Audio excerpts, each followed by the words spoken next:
अस्सलाम वालेकुम everyone, welcome to another vlog. जैसा कि आप लोगों को पता है कि कल रात मैं लाहौर पहुंच गया था। सुबह 10-11 बजे तक सोकर नींद पूरी की, क्योंकि अभी मुझे नेक्स्ट सफ़र भी करना है इस्लामाबाद का आज रात। और वैसे भी आज जुम्मा था, जुम्मे की नमाज के लिए मैं 11 बजे उठ गया था। फिर रेडी होकर चाचा लोगों के साथ ही जुम्मे की नमाज अदा करने चला गया। जुम्मे की नमाज से वापस आकर हमने फिर लंच किया। लंच करने के बाद अब्दुल्ला के साथ थोड़ी देर क्रिकेट खेली। रात 11 बजे की ऑलरेडी मैं टिकट बुक करवा चुका था इस्लामाबाद के लिए। अराउंड अबाउट 10 बजे इन ड्राइव बुक की अड्डे पर जाने के लिए, जो कि 5 मिनट के अंदर ही आ गई। चाचा लोगों को अल्लाह हाफिज बोलने के बाद हम फिर निकल पड़े अड्डे की तरफ। ये राइड थी ऑलमोस्ट 15 से 20 मिनट की। अश्क भरी आंखों से लाहौर की रंगीनियों का नजारा करते हुए मैं थोड़ी देर बाद पहुंच गया बस स्टैंड पर। बस को निकलने में अभी देर थी तो मैं आ गया वेटिंग हॉल की तरफ। फिर थोड़ी देर बाद कॉल आ गई कि 11 बजे इस्लामाबाद जाने वाली बस रवानगी के लिए तैयार है। मैं फिर जल्द से जल्द अपने बैग्स लेकर पहुंचा। बस के बाद बैग सबमिट होने के बाद मैंने टिकट चेक करवाई और बस में सवार हो गया। खैर ये मेरा फर्स्ट एक्सपीरियंस होने वाला था इस बस सर्विस पर। इससे पहले कभी भी मैंने इस कंपनी की बसेस पर सफर नहीं किया। मैंने ज्यादातर ट्रैवल फैसल मोर की बसेस पर किया है। खैर इस बस में भी माहौल अच्छा था, लेग स्पेस भी ठीक थी, सीट भी कंफर्टेबल थी।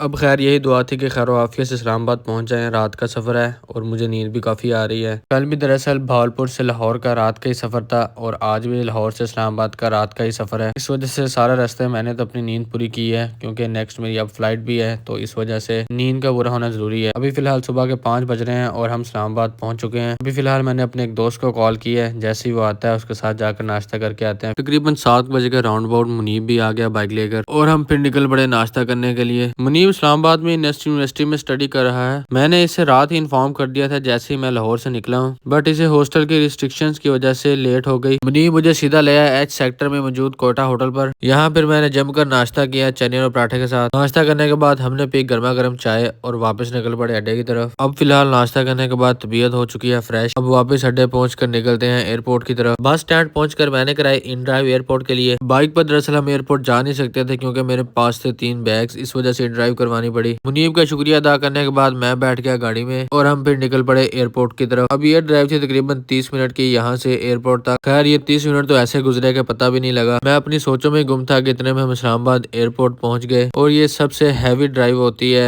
जब बंदा घर से एयरपोर्ट की तरफ आता है। खैर मेरी ये हैवी ड्राइव पिछले 2 दिन से चल रही है। फाइनली मैं इस्लामाबाद एयरपोर्ट पहुंच चुका हूँ। बैग्स गाड़ी से उतारने के बाद अब मैं वेट कर रहा हूँ अली के आने का। मैं यहाँ खड़ा अली का वेट कर रहा था। अली तो आया नहीं, बट इतने में मुनीब आ गया एयरपोर्ट। अली जो कि 8 बजे का निकला हुआ था घर से, वो भी तक नहीं पहुंचा एयरपोर्ट। खैर पूरा 1.5 घंटा इंतजार करवाने के बाद अली फाइनली पहुंच चुका है एयरपोर्ट और अंदर हमारी फ्लाइट की बोर्डिंग भी स्टार्ट हो चुकी है। खैर फिर हमने जल्द से जल्द अंदर जाने की कोशिश की ताकि जल्द से जल्द बोर्डिंग करवाई जा सके। फिर हमने लिए इजाजत मुनीब से और उसका शुक्रिया अदा किया, खासकर एयरपोर्ट आने के लिए, और निकल पड़े इंटरनेशनल डिपार्चर की तरफ। फाइनली बोर्डिंग करवाने के बाद हम फिर आगे लाउंज में। लाउंज पहुंचकर मैंने किया अपने लिए एक अदद सैंडविच ऑर्डर और अली ने अपने लिए बर्गर ऑर्डर किया। दरअसल हमारी ये फ्लाइट थी ऑलमोस्ट 1.5 घंटे की, जिसमें हमें मील प्रोवाइड नहीं किया जाना था। और नेक्स्ट हमारा तकरीबन 18 घंटे का स्टे था काशगर में। फाइनली 12 बजे हमारी बोर्डिंग स्टार्ट हो चुकी है। मैं और अली दुख भरे कदमों के साथ अब जा रहे हैं क्राफ्ट की तरफ। पाकिस्तान से जाने का किसी का भी दिल नहीं करता। पाकिस्तान की सरजमीन से मोहब्बत और लगाव ही हमें इतना है। वो कहते हैं ना कि हंसदे चेहरे का मतलब ये नहीं कि इन्होंने दुख नहीं होता।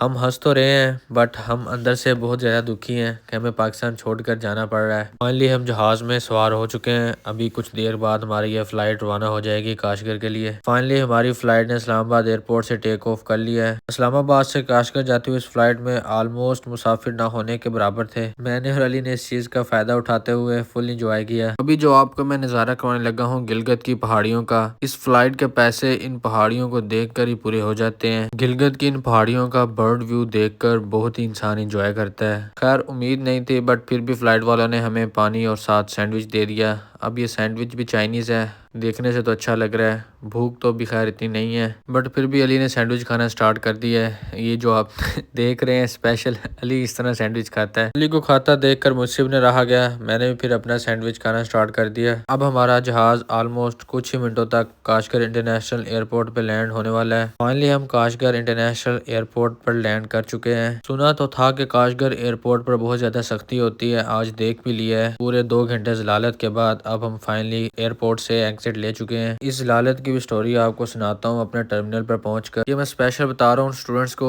जो काशगर के रूट से चाइना आते हैं। मेरा ये पहला एक्सपीरियंस था जो कि बहुत ही बुरा रहा है। यहाँ पर खासकर बैगेज की चेकिंग बहुत ही ज्यादा सख्त है। बैग्स को ओपन करके एक एक चीज को चेक करते हैं। खैर हमारा यहाँ पर स्टे था 18 घंटे का, जिनमें से 10 घंटे हमने होटल ढूंढने में ही गुजार दिए। दरअसल चाइना साउथर्न वाले होटल प्रोवाइड करते हैं अगर 6 घंटे से ज्यादा आपका स्टे हो, बट काशगर में इस एयरलाइन के पास कोई भी होटल मौजूद नहीं था, जिसकी वजह से उन्होंने यहाँ हमें होटल प्रोवाइड नहीं किया। हमें फिर किसी चाइनीज ने इन्फॉर्म किया कि नीचे बेसमेंट पर एक मिनी होटल एरिया है। यहाँ आकर हमने फिर इस कैबिन को बुक किया, जिसकी कॉस्ट ऑलमोस्ट 88 युआन पर नाइट होती है, बट हमारे पास अभी 5-6 घंटे पीछे बचे हैं।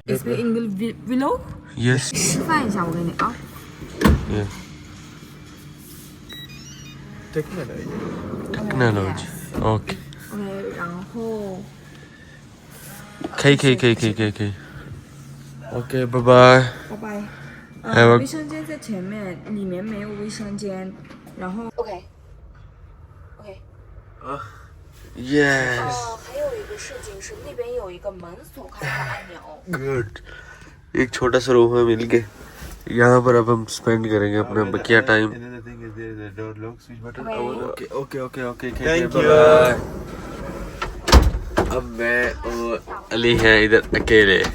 फाइनली 10 घंटे जलील होने के बाद अब हमें कुछ घंटे आराम करने के लिए मिल गए हैं। सुबह फिर हम ऑलमोस्ट 5 बजे के राउंड अबाउट उठ गए थे, क्योंकि हमारी फ्लाइट थी 8:30 बजे काशगर से बीजिंग के लिए। अभी हम सबसे पहले आए हैं अपना बोर्डिंग पास क्लेम करने और अपना सामान सबमिट करवाने। काउंटर पर रश होने की वजह से हमें काफी देर लाइन में खड़ा होना पड़ा। यह है हमारी आखिरी फ्लाइट बीजिंग के लिए काशगर से। नेक्स्ट अब हम अपनी सिटी बीजिंग से जाएंगे बाय ट्रेन। इसी के साथ हमारा काशगर का 18 घंटे का स्टे भी हुआ खत्म। अभी हम जहाज में सवार हो चुके हैं। कुछ ही देर बाद हम यहाँ से टेक ऑफ कर जाएंगे बीजिंग के लिए। यहाँ मजे की चीज आपको बताता चलूं कि अभी काशगर में सुबह के 8 बजे से ऊपर का टाइम हो चुका है, बट बाहर का व्यू देखकर लगता नहीं है कि सुबह के 8 बज चुके हैं। दरअसल यहाँ पर चाइना का लोकल टाइम लागू होता है। थोड़े से क्लिप रिकॉर्ड करने के बाद मैं था सो गया, इस वजह से मैं टेक ऑफ का सीन भी नहीं रिकॉर्ड कर पाया। मुझे फिर अली ने उठाया जब होस्टेस हमें मील प्रोवाइड करने आई, और सुबह का हमने कुछ खाया भी नहीं था, भूख भी काफी ज्यादा लगी हुई थी। और सामने ये चाइनीज चावल और साथ अब पता नहीं इसके क्या है। मेरा तो ये खाने को भी दिल नहीं कर रहा था, बट अली कहता कोई ना खा लो, कुछ ना कुछ तो पेट में डालना ही है।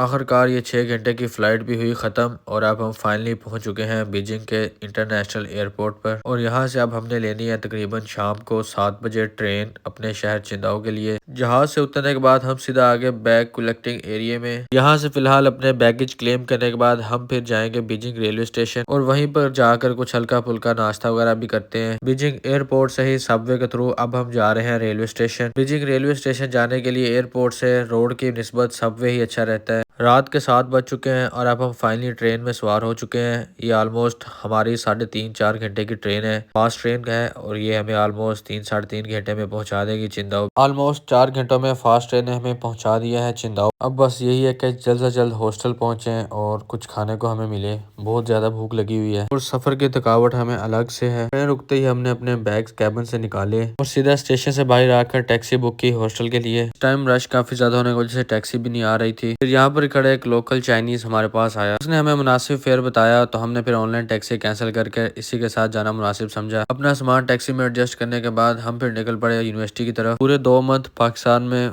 बहुत मजे कर लिए। अब हम फाइनली पहुंच चुके हैं अपनी यूनिवर्सिटी दोबारा। एक पंजाबी मुहावरा मशहूर है कि सियाने कहते ने जिथे दी खोती उत्थे आंख खलोती। वो हिसाब है हमारे साथ। 2 मंथ पहले बहुत ही खुशी खुशी से हम भागे गए पाकिस्तान, और अब हम दोबारा पहुंच चुके हैं अपनी यूनिवर्सिटी वापस। बहुत ही दुखी दिल के साथ, क्योंकि अपने मुल्क को छोड़ने का, खासकर अपने घर वालों को छोड़ कर आने का दिल किसी का भी नहीं करता, बट बेहतर मुस्तकबिल के लिए आना ही पड़ता है। इसी वजह से हम लोग फिर दिल बड़ा करके दोबारा पहुंच चुके हैं वापस चाइना। हमारे कुछ सीनियर बाई चांस हमें गेट पर मिल गए, जिन्होंने हमारा वार्म वेलकम किया। हॉस्टल इंटर होते ही सबसे पहले अपनी रजिस्ट्रेशन करवाई। दरअसल हमारे हॉस्टल का गेट ऑलमोस्ट 11:30 बजे रात को बंद हो जाता है, और हम 11:30 से लेट पहुंचे हैं। इस वजह से स्पेशल गेट ओपन करवाना पड़ा है, और इसलिए हमें फिर अपनी एंट्री भी दर्ज करनी पड़ी। यहीं तक था हमारा इस सफ़र का व्लॉग। मिलते हैं आपको नेक्स्ट व्लॉग में, तब तक के लिए अल्लाह हाफिज़।